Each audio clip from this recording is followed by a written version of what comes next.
जंगल की पुकार गहरे रहस्यमयी जंगल में, जहां सूरज की किरणें भी पत्तों के बीच से मुश्किल से जमीन तक पहुंचती थीं, एक सुंदर, नाजुक और दिलेर लड़की अन्वी अपनी अलग ही दुनिया में खोई रहती थी।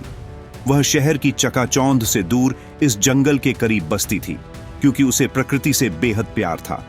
एक दिन जब वह नदी किनारे नहा रही थी, तभी अचानक झाड़ियों के पीछे से गहरी सांसों की आवाज आई। अन्वी घबराकर इधर उधर देखने लगी। अचानक एक विशालकाय गोरिल्ला उसके सामने प्रकट हुआ। उसकी आंखों में एक अजीब सी चमक थी, मानो वह अन्वी को बरसों से जानता हो। अजनबी से अपनापन शुरुआत में अन्वी डर गई थी, लेकिन जब उसने देखा कि वह गोरिल्ला कोई नुकसान नहीं पहुंचा रहा, तो उसका डर धीरे धीरे कम हो गया। गोरिल्ला का नाम कालू था।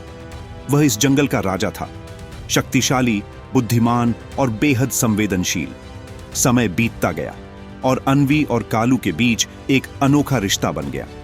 वे हर दिन साथ समय बिताने लगे।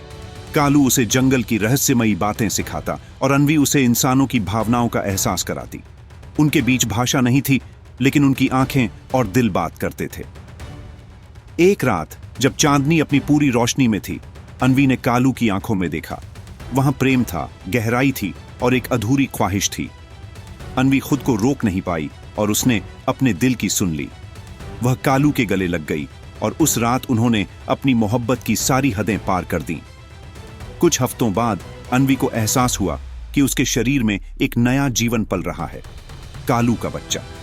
यह खबर जंगल में आग की तरह फैल गई। जानवर अचंभित थे और इंसानों की दुनिया इस असंभव प्रेम कहानी को लेकर भौचक्की रह गई।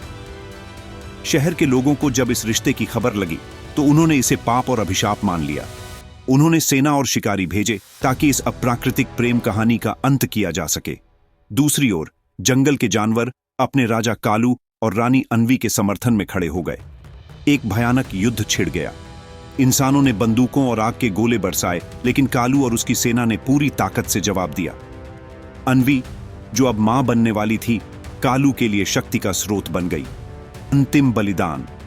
युद्ध के अंतिम चरण में जब इंसानों ने आखिरी हमला किया, कालू ने अपनी जान की परवाह किए बिना अपनी रानी और अपने अजन्मे बच्चे की रक्षा की। उसने इंसानों को पीछे धकेला, लेकिन अंत में वह घातक रूप से घायल हो गया। अन्वी ने कालू को अपनी बाहों में लिया। उसकी आंखों में आंसू थे।